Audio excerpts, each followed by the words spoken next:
You're in the water loop.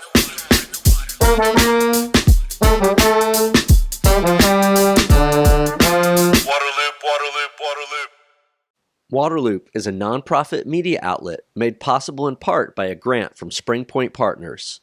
Visit waterloop.org for all of our content. This is episode number 138, Great Opportunities for Great Lakes. In many parts of the United States, political partisanship and climate change pose challenges for environmental progress.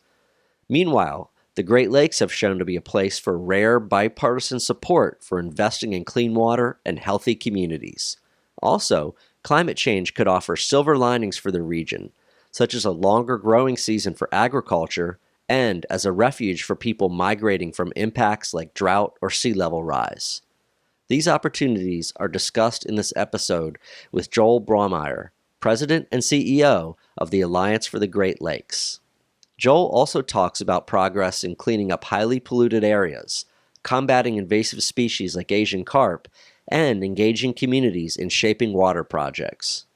You're in the water loop. Welcome to Waterloop. This is Travis. Going to talk all about the Great Lakes this episode with Joel Brammeier. He is President and CEO of the Alliance for the Great Lakes. Joel, thanks for coming on the podcast. Glad to be here, Travis.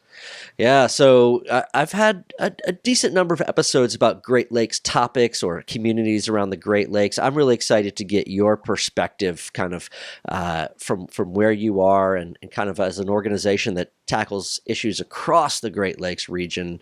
Before we dive into some of that stuff, what does your organization do? The Alliance for the Great Lakes is an organization supported by people across the Great Lakes region that works to advocate for the protections and investments that the Great Lakes need so the water can continue to protect and sustain all life, the lives of people and the lives of wildlife that depend on them every single day. It's a great mission, and we're glad to be doing that work day in, day out. Yeah. Great Lakes. So for people that might not have been there, spent time there, be too familiar with it, or even people that do know about the Great Lakes, how would you describe them? Why are they so unique and special?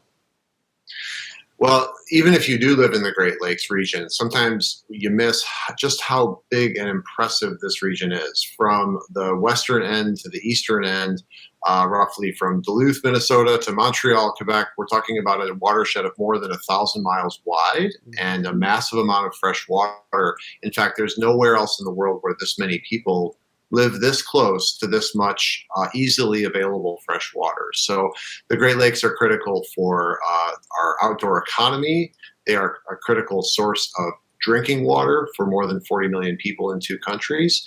And they support an economy across the Great Lakes region in areas like agriculture and shipping and manufacturing that really is substantial and significant, even compared to many of the world's largest economies of individual countries. So it's quite a remarkable place. And we live and depend on the fresh water that the Great Lakes provide every single day.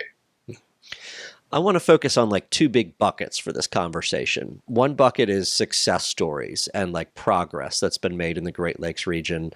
And the other bucket is climate change and kind of what's happening and what the challenges are, the opportunities. Let's start with the success stories bucket. We hear a lot about challenges. There's a lot of stories in the mainstream news about challenges and problems with water. But there's been a lot of stuff that's happened in the Great Lakes over the past, several decades that have been positive and a lot of progress been made. And I'd love to kind of walk through some of these with you, some that we've talked about before this podcast. The Great Lakes Restoration Initiative itself, what is that and why has that been successful to date? What good has come of that? Yeah. Well, one of the reasons that, the Great Lakes has that big multi-sector economy is that because we were so close to so much fresh water, lots of businesses located here. And so back in the 20th century, you had lots of manufacturing of course, lots of farming, lots of transportation, and in many other industries found it very convenient to locate close to the Great Lakes. And it's good, of course, to build on your water resources, but unfortunately, what happened time and again in the 20th century is that our waters were damaged and degraded because of the unregulated industrial pollution and in a lot of other ways. And so that legacy of manufacturing, that legacy of economic growth, and really, the country came from the Great Lakes. It also left a lot of damage behind in the form of things like contaminated sediments at the bottoms of rivers and harbors, destroyed habitats, really just degraded areas that threaten the health not only of wildlife but of people. We're talking about some nasty stuff, chemicals like PCBs and dioxins.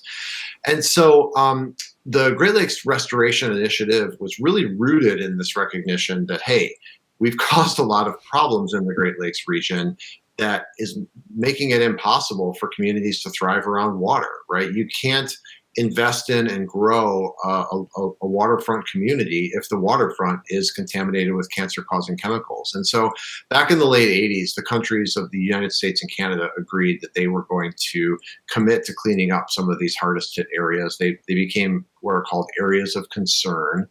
And it took about 15 years before the United States and the people who lived in the Great Lakes region in the U.S. realized, hey, we've done a lot of planning and talking about cleaning these places up, and not much has happened yet. And so the Great Lakes Restoration Initiative, which is this major U.S. federal funding program, came from the understanding that we've got to get these hard-hit places cleaned up in order for the Great Lakes to have a shot at coming back. And that led to, over a number of years, a plan, another plan, decisions by, two presidents and Congress to eventually fund the initiative. And a lot of the initial funding has gone towards cleaning up these hard-hit areas, in addition to doing things like stopping invasive species and reducing non-point source pollution and those kinds of things. But it's really rooted in this recognition that the Great Lakes gave a lot in the 20th century, got hurt a lot, and that the country really needed to give something back to the Great Lakes to restore them to their former glory and to really make sure those waters are protected for generations to come. Yeah, and I think I just very recently saw a news story about, the Infrastructure Act and funding that's kind of coming through that. That's, I think, going to really help supplement the efforts that are underway with those areas of concern and try to further expedite them getting delisted or cleaned up, if you will. Did I see that right, or does that ring a bell? Yeah, actually, in the Infrastructure Act that passed Congress, the Bipartisan Infrastructure Act actually has a lot in it for the Great Lakes. One of them is what you're referring to, is there was an additional $1 billion that's mainly going towards that areas of concern program. President Biden made some announcements about that last week, and that will serve to clean up most of the areas of concern by 2030. They not only said, here's the dollars, they said, here's the deadline. And that's always a good combination in my book. And so the other thing is that the infrastructure bill does is it brings a lot more resources to the Great Lakes region for water infrastructure fixes. And so that means cleaning up wastewater, providing safe drinking water. And in fact, when the original Great Lakes regional collaboration was written, the strategy that led to the GLRI, about 2/3 of what was identified in that plan was actually connected to water infrastructure improvements. And so there's a huge part of Great Lakes restoration that's all about repairing our water infrastructure, in addition to cleaning up these areas of concern and restoring the fish and wildlife habitats that the lakes that those critters depend on.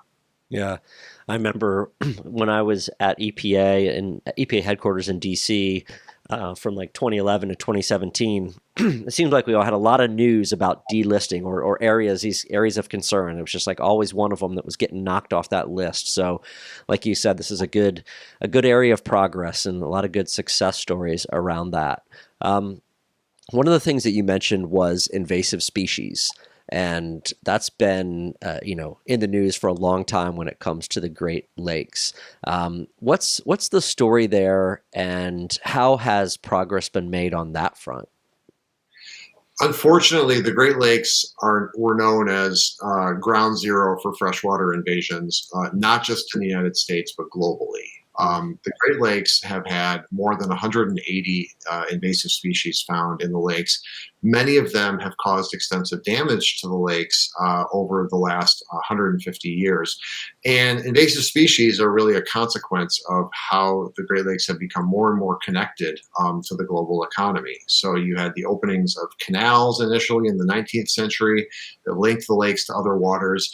In the 20th century, you had the creation of the St. Lawrence Seaway, which opened up the Great Lakes to marine shipping. So ships coming from all over the world to the Great Lakes also brought with them critters in their ballast water tanks that got discharged.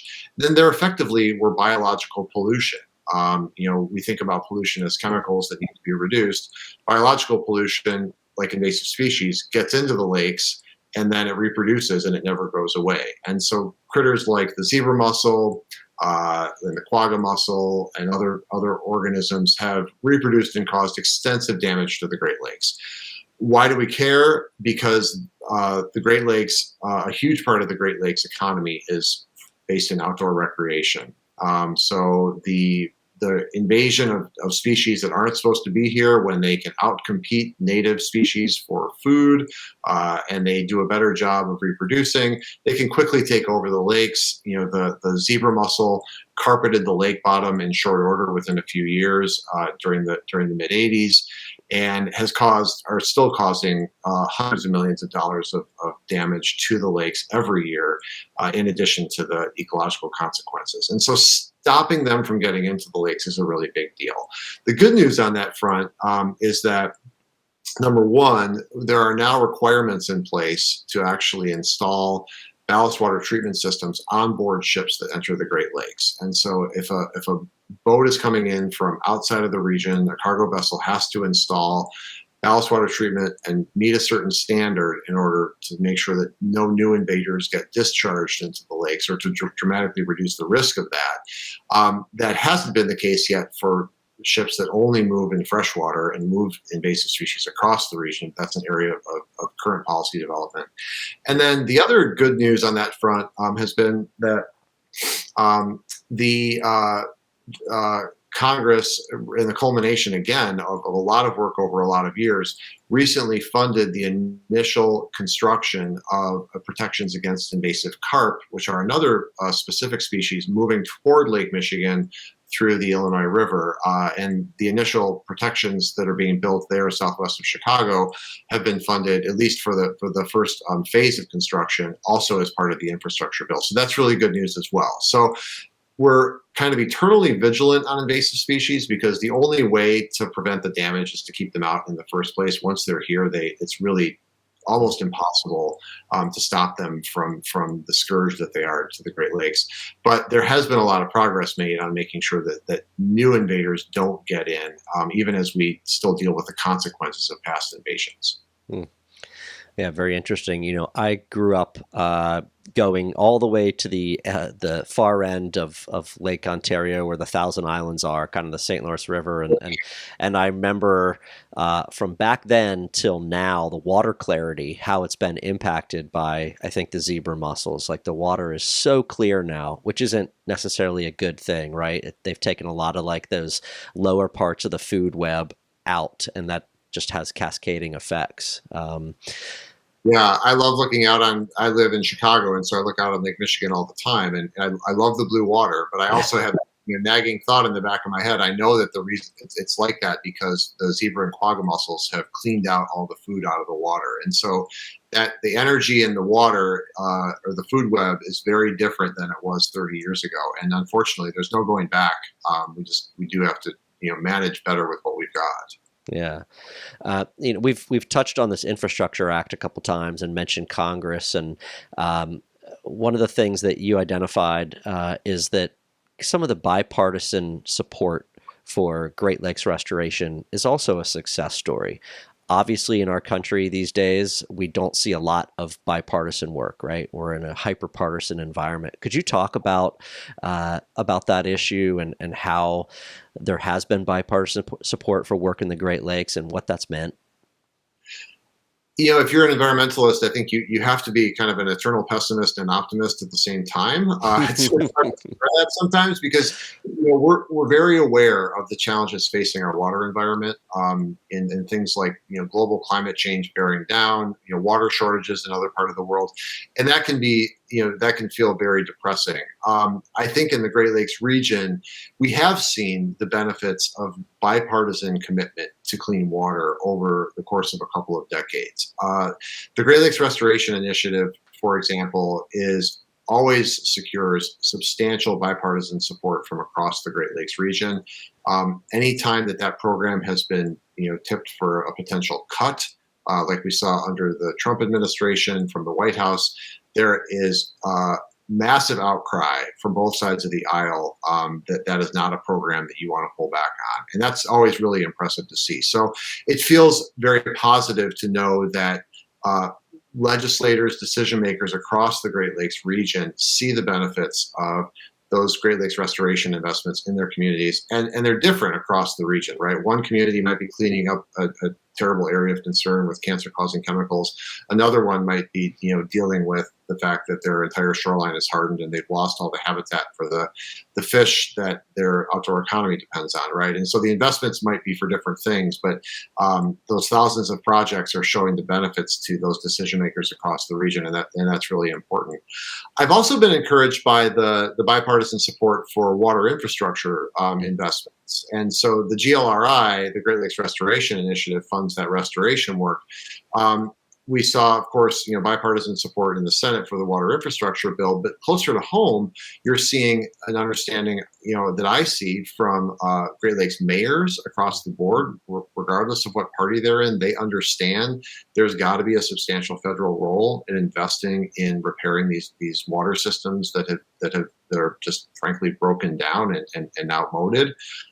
You saw it, for example, in the state of Michigan, a move to, I think, pass the largest individual water infrastructure package in recent history, coming through in a bipartisan way through the state House and the state Senate, which is, of course, split between the two parties. So there are indicators that despite the polarization on so many issues, water and the Great Lakes is still a place where people understand, regardless of political affiliation, that getting clean water to people is a basic right, it's a basic need, and it's something that there's in a lot of ways we can actually agree on and make progress. And that's the eternal optimist side of working in the environment in the Great Lakes, and there's a lot of opportunity there. Yeah. Well, like you said, they recognize the positive benefits in their communities of these investments in a lot of different ways. And speaking of communities, this is something that when we talked before the podcast that you kind of identified, and I thought was a really great concept, another benefit, if you will, or a success story around the Great Lakes region. And, it's been the focus on helping at community level and investing in communities and everybody organizing to help communities. I thought that was an awesome concept. Could you talk about that? Sure. I think that when we talk about communities in the Great Lakes, it goes back to that point that not every community has the same needs, but they all need clean water, and they need to address their clean water needs in where they are close to home. And so you'll see that play out in things like, for each area of concern, there is an advisory council locally that is made up, sometimes of a few staff, but a lot of volunteers from the communities that are working on planning for the cleanup of those places, making sure that the priorities are right. You see it in community members getting involved in directing how these new water infrastructure investments are being made, right? Making sure that goes to the needs that are most urgent for those places, whether that's flooding on the streets or whether that's contaminated drinking water running through lead pipes. I think that what's a big opportunity under the growth of the Great Lakes Restoration Initiative and the growth of water infrastructure investments is to make sure that community members are at the table when the spending decisions are being made. And there's a lot of vehicles for how to do this. And I've been really encouraged by that. Seems to be a trend within the Great Lakes region. I've been, an example, I've been really impressed with how in Milwaukee, there's an area of concern in Milwaukee Center Harbor, and because of the work of some local advocates, the area of concern advisory process up there has really shifted to take into account the perspectives from the community members who are using those areas, what they need, how they want to see that money spent, and there's a lot of those kinds of conversations happening across the Great Lakes region. People understand how the Great Lakes need to serve them close to home, and the more we listen to that, and the more we recognize that those needs are going to vary across the region, I think there's just great opportunities to be responsive with these new investments. Mm. All right, that other big bucket I wanted to talk about with climate change. I think people see all the headlines about the climate change impacts in the West, the aridification of the Colorado River Basin in California. And I think they see a lot of the concerns on the East Coast with sea level rise and stronger hurricanes. That stuff's kind of in the news a lot. What about the Great Lakes? What are the impacts that are happening, that are predicted to happen there, that are related to climate change? Yeah, well, there's two things going on in the Great Lakes that I see. One are the actual impacts that we can see where problems are getting worse, and the other is the fact that those problems aren't showing up, equally across the Great Lakes region. So in the Great Lakes, we have our water levels rise and fall, not as a tide daily, but on a sort of annual and multi-decade basis. So you see water levels going up and down as a natural process.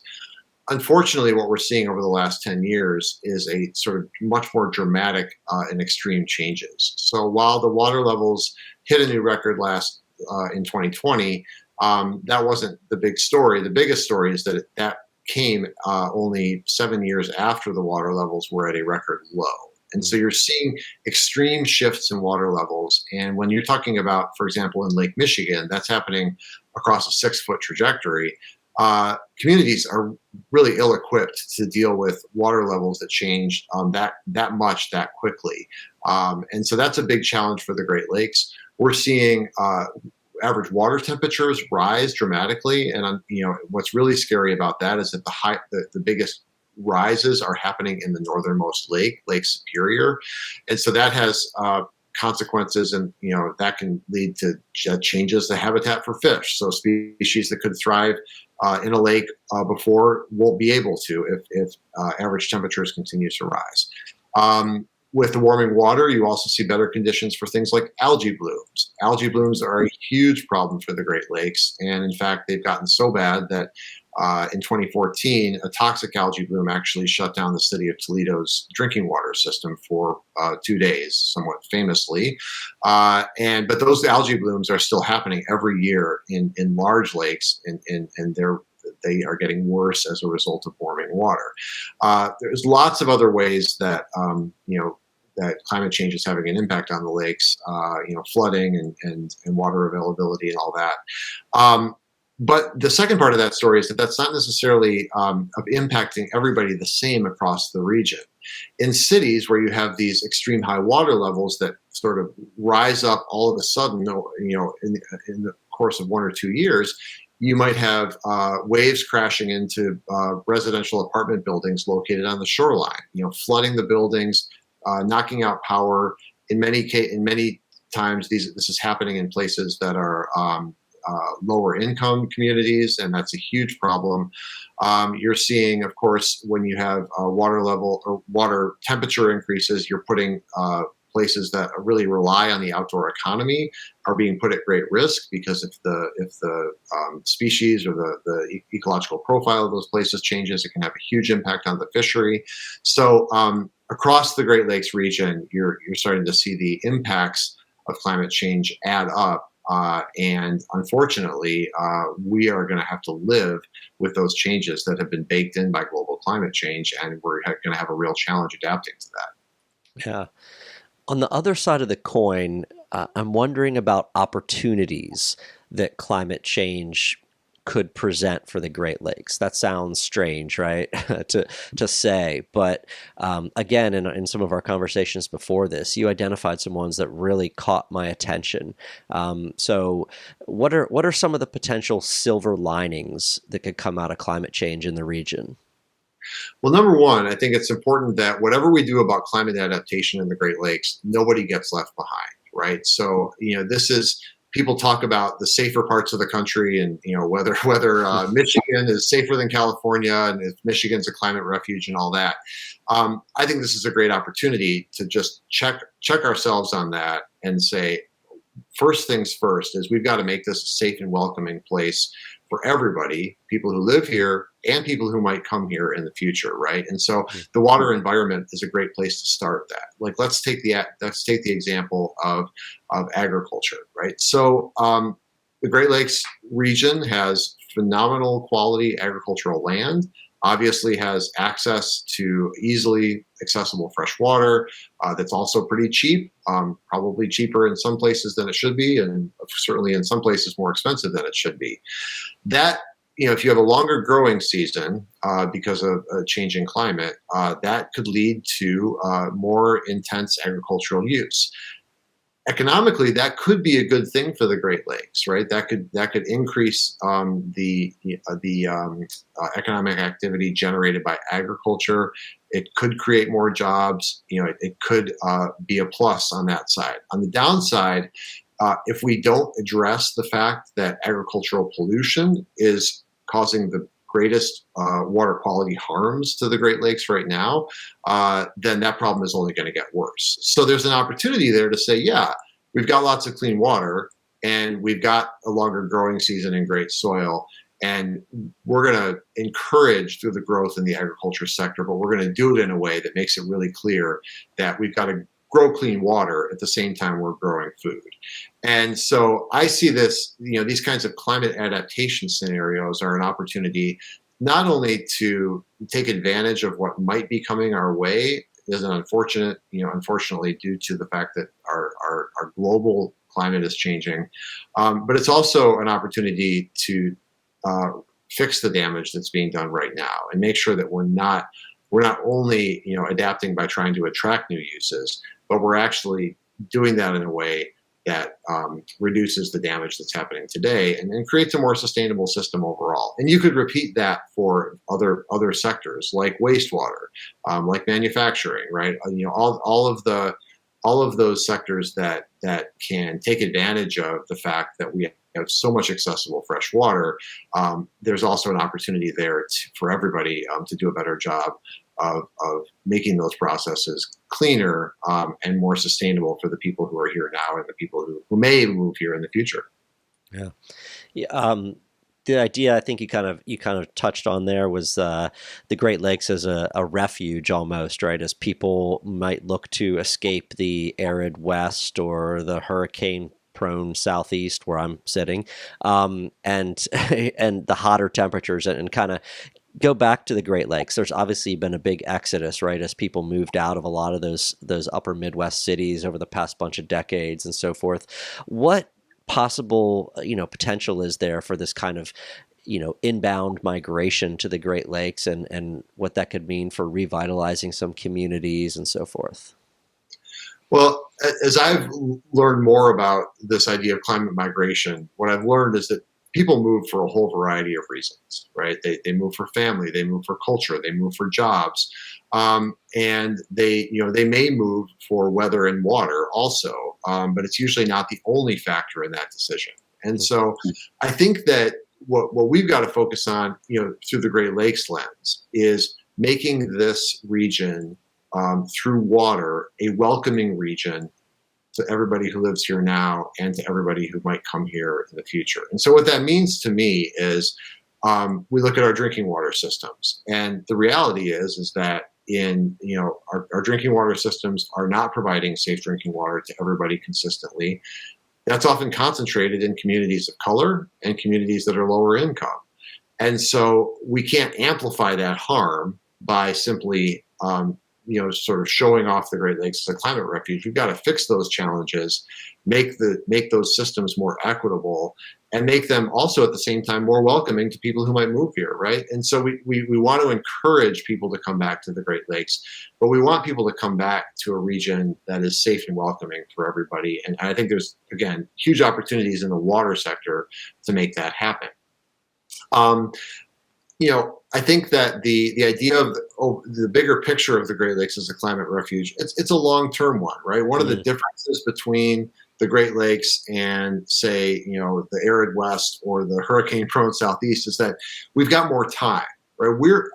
I see the impacts of climate change on the Great Lakes. We've talked about a few of them here today, but we do have more time to adapt than other parts of the country. And so the big question for me is, let's make the Great Lakes region a welcoming climate refuge for all. And the time to do that is now, while we have more time than perhaps other parts of the country to secure that future. And I think the big question is, will we take that seriously here in the Great Lakes, or will we sort of just retreat and continue business as usual? So I think it's a huge opportunity, and I'm hopeful that we can push that idea, that message, through the Great Lakes and the waterlands, again, because it is such a bipartisan one, and one that so many people have already bought into, that clean water is really the center of the future of the region. And that, to me, is the way that we think about attracting more people to come here. Yeah. Fantastic. Well, Joel, I really appreciate your time and all this perspective. I learned a lot. There's certainly a lot going on with the Great Lakes, and you have your hands full tracking it all and kind of considering where to go with all of these different issues. But I appreciate it so much. Thank you. Thanks, Travis. Waterloop. Thank you for listening to this episode, and thanks again to SpringPoint Partners for grant funding. To find all episodes, sign up for email updates, and connect on social media, visit waterloop.org. Waterloop, Waterloop, Waterloop.